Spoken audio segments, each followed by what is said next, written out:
No one tells you when it begins.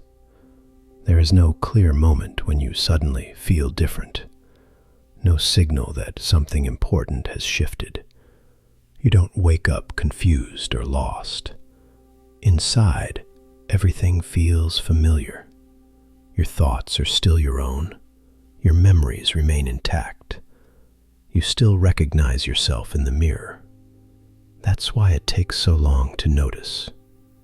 For most people, disappearance doesn't happen all at once. It doesn't arrive with drama or loss you can point to. It happens quietly, in ordinary places, during moments that seem too small to matter at the time.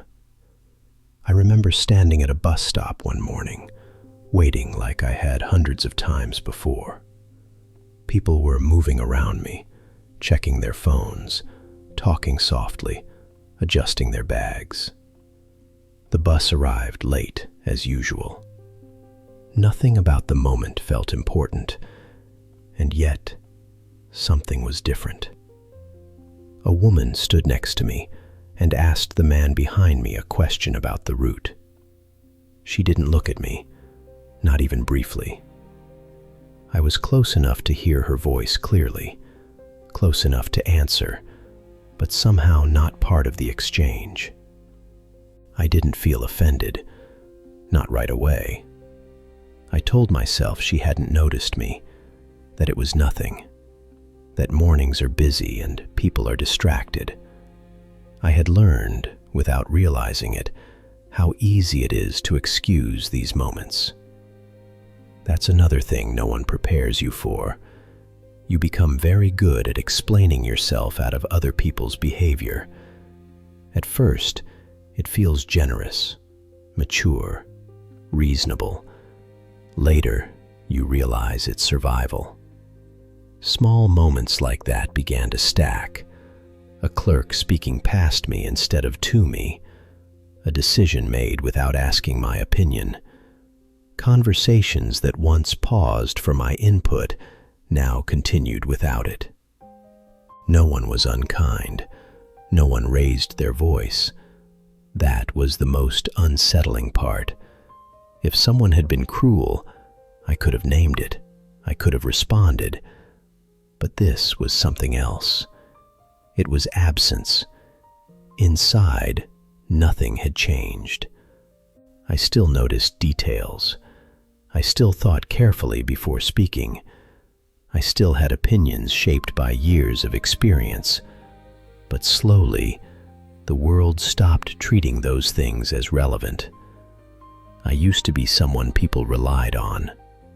When something went wrong, they called me. When decisions needed to be made, they asked what I thought. I didn't seek that role. It found me naturally, over time. Now, people say things like, "We didn't want to bother you," or "We figured this would be easier." Easier for whom? They call it consideration. They believe they are being kind, and maybe they are. But kindness that removes you from the equation still leaves you removed. That's when the realization begins to form. Not sharply, not all at once, but slowly enough to resist certainty. You are still here, you still care, but the world has begun to move as if you are already fading. The shift becomes impossible to ignore when it reaches your own family. Strangers can overlook you, and you can explain it away. Acquaintances can speak past you, and you can forgive it. But when it happens at home, in familiar rooms, with familiar voices, something inside you tightens. It started with small decisions. What time we would leave, where we would sit, what would be easier. No one asked me directly anymore. They spoke around me, over me, sometimes about me, as if I were no longer part of the discussion itself. "We thought this would be better for you," my son said once. adjusting the plans without looking at me. His voice was calm, practical, certain. Better. That word again. I wanted to ask what he meant by it.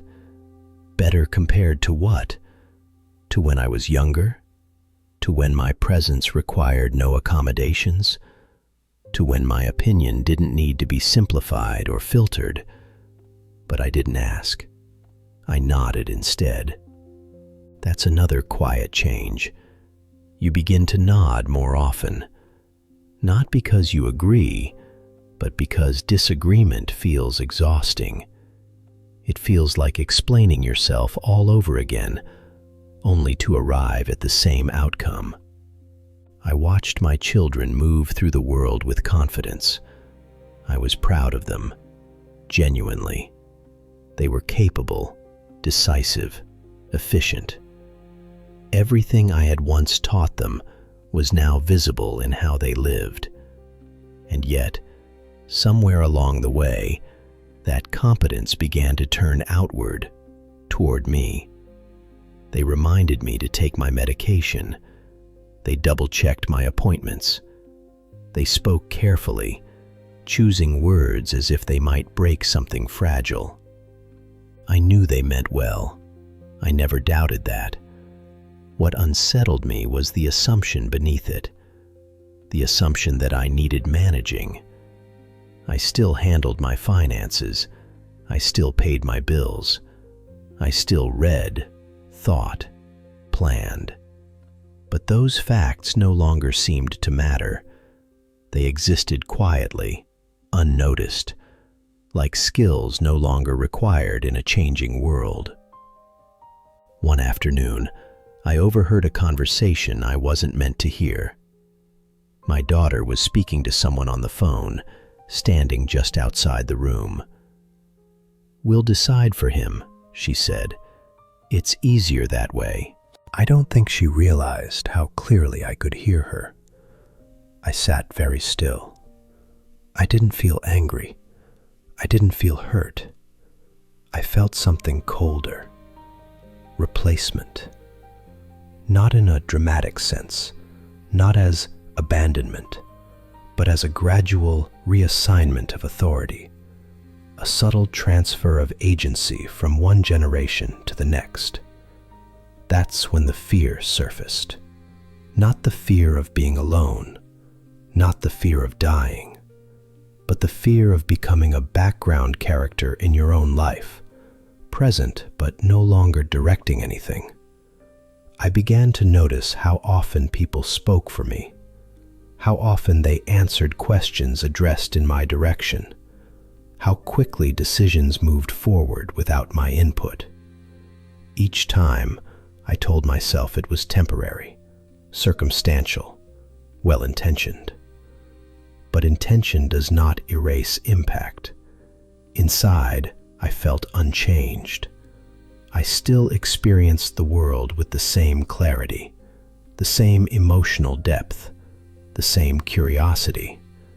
But externally, I was being edited down, simplified, reduced to a version that required less engagement. And that is when it finally became clear. Disappearance doesn't mean being forgotten. It means being remembered inaccurately. It means being seen, but no longer consulted. Included, but not considered. Loved, but no longer trusted with complexity. That realization sits heavily. It changes how you listen, how you speak, how much of yourself you choose to offer. I started to wonder how many people live this way, quietly adapting to a version of themselves the world has already decided on. And I wondered how long I would let it continue. The change didn't come with an argument. There was no dramatic moment where I raised my voice or demanded to be heard. That would have been easier to explain, easier to justify afterward. Instead, it arrived quietly, the way most real changes do. One evening, my daughter was explaining something to me, I don't even remember what it was now. An appointment, a plan, a small decision that had already been made by the time the explanation began. She spoke gently, carefully, as if choosing words for a child. I listened without interrupting. I nodded in the places she expected me to nod. I could feel the familiar pressure forming, the instinct to agree, to let it pass, to avoid discomfort. And then, without planning it, I said, "No." The word surprised both of us. Not loudly, not sharply, just calmly, as if it had been waiting for its turn. She stopped speaking, looked at me, confused. "No?" she repeated. "Yes," I said. "I'm not doing it that way." There was a pause, an uncomfortable one, the kind people rush to fill. She tried again, explained why her way made more sense, why it would be easier, why it would save time. I listened. Then I shook my head. "I understand," I said. "I just don't agree." That was all. No justification, no apology, no explanation layered on top to soften it. The silence that followed felt heavier than any argument we had ever had. I realized then how rarely I had allowed myself to simply disagree, how often I had hidden behind politeness, behind patience, behind the desire not to be a burden. This wasn't about proving anything. It wasn't about reclaiming authority or reminding anyone of who I used to be. It was about being present, truly present. The next few weeks were uncomfortable. People hesitated before speaking to me. They checked themselves mid-sentence. They asked, then stopped, then asked again.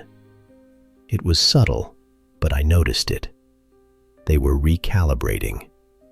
So was I.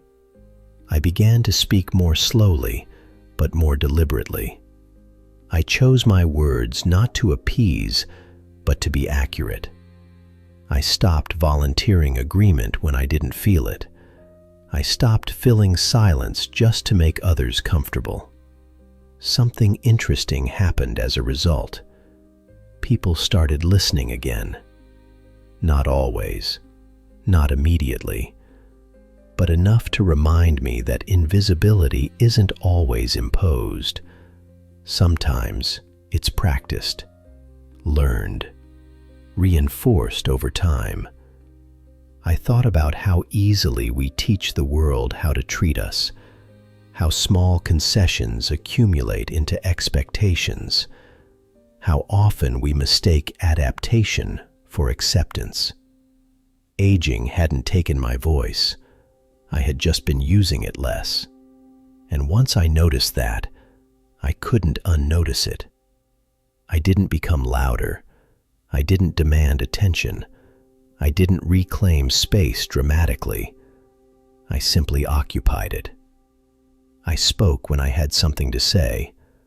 I stayed silent when I didn't. I stopped performing gratitude for decisions made on my behalf. This wasn't rebellion. It was alignment. There's a quiet confidence that comes when you stop trying to prove you still matter, and instead act as if you do. Not everyone liked the change. Some people preferred the earlier version of me, the easier one, the more compliant one. I accepted that, because dignity isn't something others grant you. It's something you stop giving away. And for the first time in a long while, I felt something steady return. Not control, not youth, but presence. The world doesn't suddenly change after that. People don't apologize all at once. They don't gather around you and acknowledge what they missed. Life continues at the same pace it always has, indifferent to personal turning points. But something inside you has shifted, and that makes all the difference. I still wake up early. My body prefers it that way now. The mornings are quiet, slower than they used to be. I make coffee and stand by the window, watching the street come to life. Cars pass, people hurry. Someone always seems late for something. I'm not. That's another thing no one talks about. As time narrows, urgency fades. Not because things stop mattering, but because you finally understand what doesn't. I still notice when people speak past me. It happens. I don't pretend it doesn't. But I no longer absorb it as a verdict on my worth. It's just information now. A signal. A reminder of where attention is, not where value lies. I've learned when to speak and when to let silence do the work. Silence, used well, is not erasure. It's choice. There are days when I feel the weight of being overlooked. I won't pretend otherwise. Some losses don't disappear just because you've named them. They stay with you, quietly, like old aches that remind you of weather changes before they happen. But there are also moments of unexpected clarity, a conversation that goes deeper because I don't rush it, a walk taken without destination, a thought allowed to finish itself without interruption. I don't need to be essential to everyone anymore. That realization didn't come easily. It took time to separate usefulness from worth, to understand that being needed and being valued are not the same thing. When you're younger, the two are often tangled together. You matter because you do things. You contribute. You produce. You solve problems. Later, you learn a different measure. You matter because you are present, because you see what others overlook, because you've lived long enough to recognize patterns without needing to explain them. There is a quiet authority in that, not the kind that demands attention, but the kind that holds steady even when no one is watching. I still love my family. That hasn't changed. I still care deeply about the people in my life, but I no longer allow love to be confused with surrender. I don't mistake inclusion for participation or kindness for understanding. I choose where I show up now. That choice feels like hope. Not the loud, optimistic kind. Not the kind that promises things will improve or that time heals everything. This hope is quieter. It's the knowledge that even as the world simplifies you, you don't have to accept a simplified version of yourself. It's the decision to remain intact. Old age, I've learned, is not about becoming invisible. It's about deciding what still deserves to see you. And when you understand that, something steadies inside you. You're still here. You still care. And that, quietly, is enough.